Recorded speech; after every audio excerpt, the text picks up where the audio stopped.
Who would ever marry a girl as black as coal? But no one knew that this rejected girl was about to become the queen of this city. She is too dark and ugly for my son.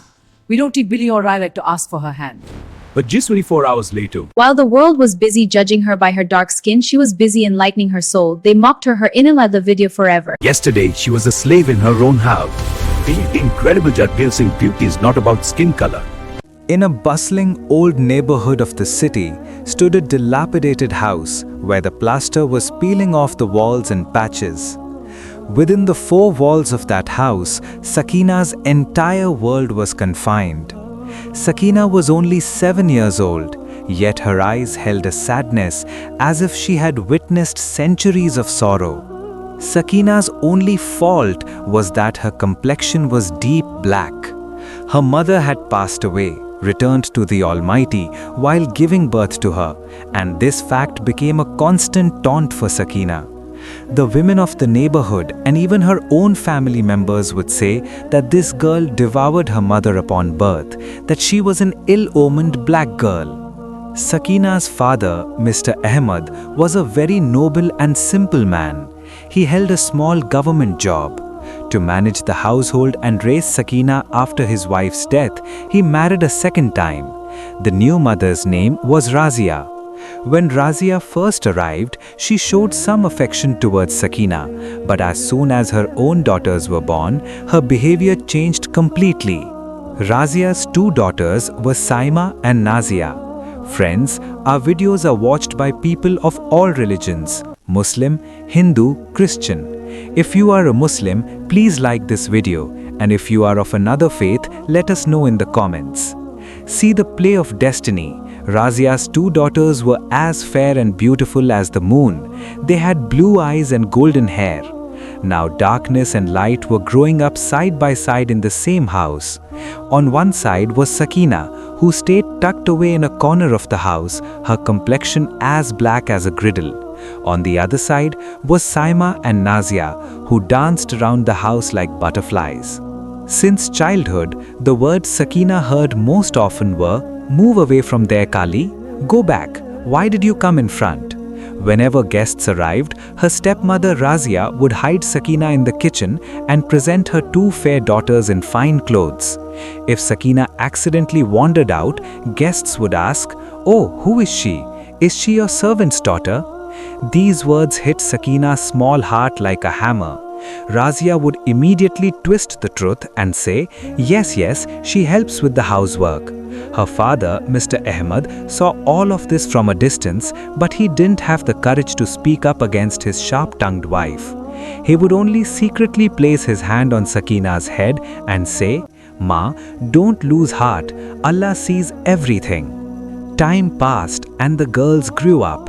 Saima and Nazia went to school and college, wore fashionable clothes and hung out with friends. But for Sakina, crossing the threshold of the house was forbidden. Razia had turned her into the household maid. Sakina would wake up before sunrise, sweep and mop the whole house, make breakfast for everyone, wash clothes and scrub dishes. In return, what did she get? Only dry bread and taunts. Razia would always scream, "Hey, you ugly Kali, is the tea not ready yet?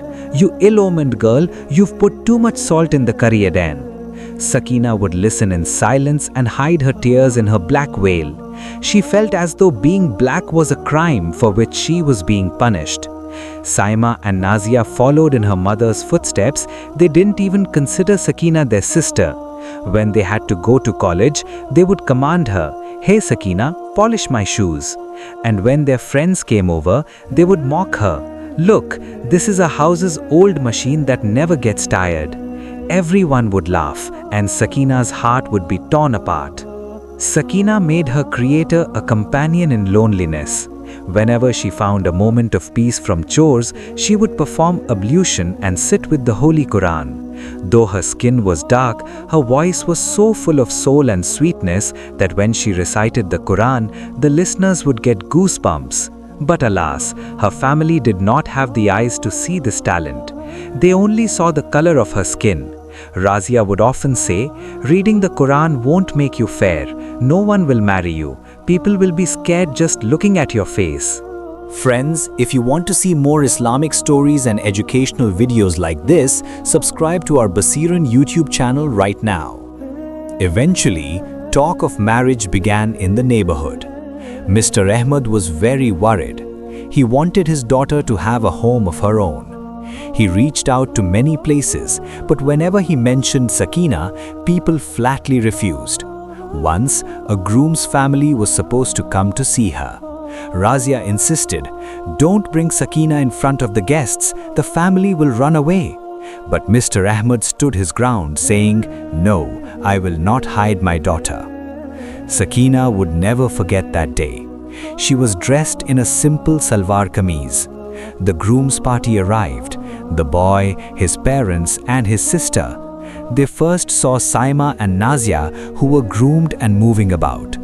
The boy's mother pointed to Saima and asked, "Is this the girl?" "No, she is my younger daughter. The elder daughter is Sakina, the one I spoke to you about," Mr. Ahmed replied. Then Sakina entered the room, carrying a tea tray. As soon as she looked up and the groom's family saw her face, a pin-drop silence fell over the room. The boy's mother made a face of disgust. The boy refused to even take the teacup. The mother said in front of everyone, "Brother, you have deceived us. You didn't say the girl was this black. In our family, such a black child has never been born. If my son marries her, what will people say? We were looking for a hoor and you brought this coal before us." Mr. Ahmed pleaded with joined hands. "Sister, only my daughter's complexion is dark, but her character, Sirat, is very good." But it had no effect. "Uncle, what will we do with character? My brother will be ashamed to even go to the market with this girl," the boy's sister added. They left without even drinking the tea. As they left, they looked at Sakina with such hatred as if she were not a human but a pile of garbage. After they left, the storm Razia started was even more terrifying. "See, I told you not to bring her out. You dragged my honor through the mud. Are you happy now? Because of her, my other daughters' marriages will be affected. People will say the eldest sister is so ugly, who knows what's wrong with the family bloodline? Get out of my sight." Sakina ran to her room crying and locked the door. That night, she looked at her face in the mirror. She scratched her cheeks, looked into her own eyes and sobbed. "Oh Allah, why did you make me like this? Do I not have a heart? Do I not have the right to be happy? Why don't people consider me human?" She spent the whole night on the prayer mat. "Oh my master, either take me away or change my fate.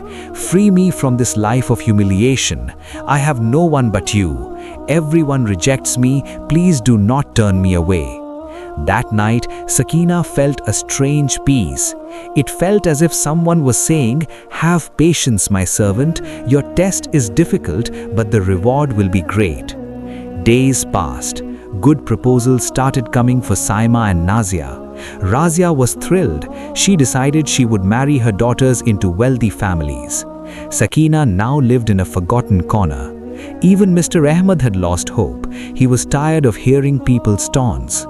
They began to think Sakina would grow old in this house. Then one day, news spread like wildfire through the neighborhood. It was learned that the city's biggest businessman, who had a massive business in London, had returned to the country for his son's marriage. Their names were Haji Suleiman and his son Samir. People said Samir was so handsome and wealthy that even a minister's daughter would line up for him. Haji Suleiman's family was very pious and wealthy. They were looking for a girl who was modest and religious. When Razia heard this, her ears perked up. She thought, "If my daughter Saima or Nazia marry Samir, we'll hit the lottery. We'll be rich." She pressured Mr. Ahmed to send a message to Haji Suleiman's house through a matchmaker. She was certain that after seeing her daughter's beauty, they wouldn't say no. Surprisingly, a reply came from Haji Suleiman's side saying they were coming to see the girls. Razia's feet didn't touch the ground in joy. The house felt like it was celebrating Eid. The walls were repainted, new curtains were hung, and Saima and Nazia were sent to the beauty parlor so they would sparkle even more. A list of various dishes was prepared. But on whose shoulders did the burden of these preparations fall? Of course, Sakina's. God help you if you come in front of the guests that day. Stay in the kitchen and send all the food from there. And listen, the food must be so good the guests lick their fingers. If there is any lack in the food, I will skin you alive, Razia warned. Sakina silently lowered her head. A tiny wish arose in her heart. If only someone would come to see me too. But she brushed the thought away. For her, only the heat of the oven and the smell of spices were her destiny. The day arrived. Haji Suleiman, his wife, and their son Samir arrived in a convoy of 3 large cars. The whole neighborhood went to their rooftops to watch. Samir, who had studied in London, wore a simple kurta pajama and kept a Sunnah-style short beard. He looked so radiant that people couldn't take their eyes off him. They entered the house. Razia and Mr. Ahmed gave them a royal welcome. Saima and Nazia were dressed up like fairies. Samir's mother looked at the girls and praised them. Mashallah, the girls are very sweet. Razia puffed up with pride and started singing Saima's praises. Yes, my Saima studied in an English medium school. She understands the modern world. She will suit your son well in London. But Samir was silent. His eyes were searching for something else. It was time for lunch. The spread was laid. When the food was served, biryani, korma, kebabs, and shahi tukta, the aroma filled the entire room. As soon as Samir took the first bite of biryani, he stopped. He looked at his mother. His mother's eyes sparkled too. The food was truly delicious, a taste they hadn't found even in big hotels. Samir asked Mr. Ahmed, "Who cooked this food?" Razia jumped in. "My daughter Saima cooked it. She is very fond of cooking." Samir looked at Saima and asked, "Did you really make this? Which spices were used in it?" Saima panicked. She didn't even know if turmeric goes into biryani. She started stammering. That Mom told me the spices were from a packet." Samir realized a lie was being told. He spoke politely but firmly. "Look, Auntie, I have lived in London, but I can recognize people. The hands that prepared this food possess not just skill, but a lot of patience and love." A pin-drop silence fell over the room. Razia started sweating. Mr. Ahmed found the courage to tell the truth. "Son, you are right. This food was made by my elder daughter, Sakina." Samir said, "I want to meet her." Razia trembled and said, "No, son, she doesn't come in front of guests. She is shy. And besides, she is not worthy of you. Her color." Samir raised his hand to stop Razia. Mr. Ahmed went inside. Sakina was in the kitchen, her clothes soaked in sweat and her face smeared with soot while she cleaned the dishes. Her father said, "Ma, come with me. They're calling you outside." Sakina panicked. "Abu, how can I go? My clothes, my face." "Come, Ma," he insisted. Sakina went out trembling. She kept her head down. Her skin was deep black, and in her simple cotton clothes, she looked very plain compared to Saima and Nazia. Razia turned her face away, thinking the proposal was lost. Samir's mother looked closely at Sakina. Then she said to her, "Lift your head." Sakina fearfully raised her eyes. Her large black eyes held a strange attraction, a purity that was perhaps buried under the makeup on Saima and Nazia's faces. Samir looked at Sakina. Everyone held their breath, waiting for what Samir would say. Perhaps he would mock her, or perhaps he would just get up and leave. Razia was ready for the insult to begin. But what Samir said next shook everyone present. Samir told his mother, "Mother, I have found my life partner. I will marry this girl." For a moment, it felt as if time had stopped. Razia thought she had misheard. What? This black, ugly girl?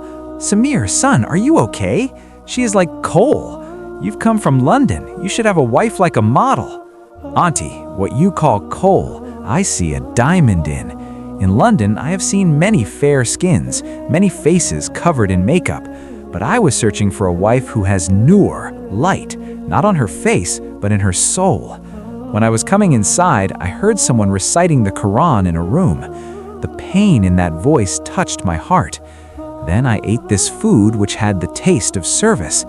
And now, when I looked into her eyes, I saw modesty and haya, which are rarely found nowadays.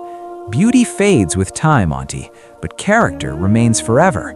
I don't want a showpiece. I want a companion who can turn my home into paradise, and that is Sakina. Sakina couldn't believe her own ears.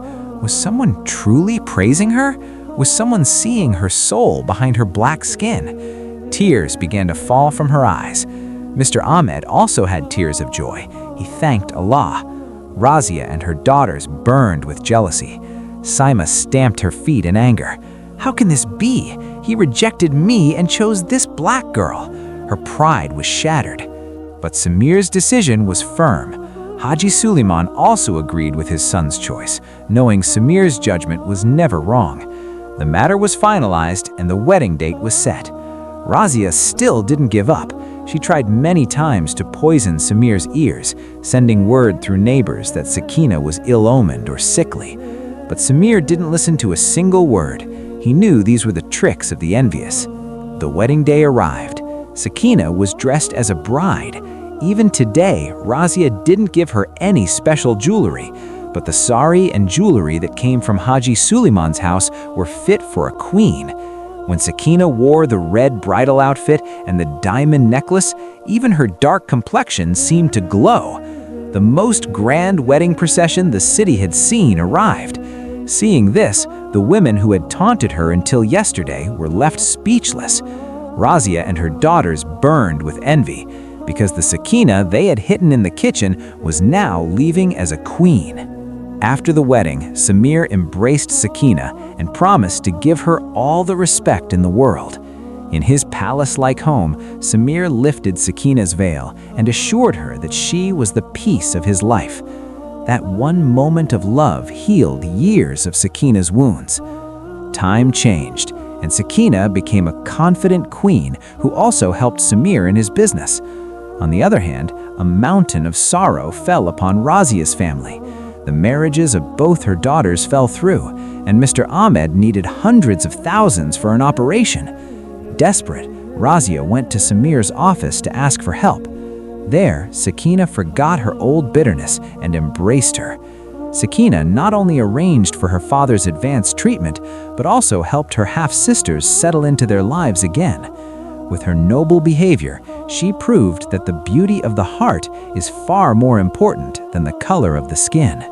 So friends, this was our video for today. Let us know in the comments how you liked it. Friends, these are not stories directly from the Quran or Hadith.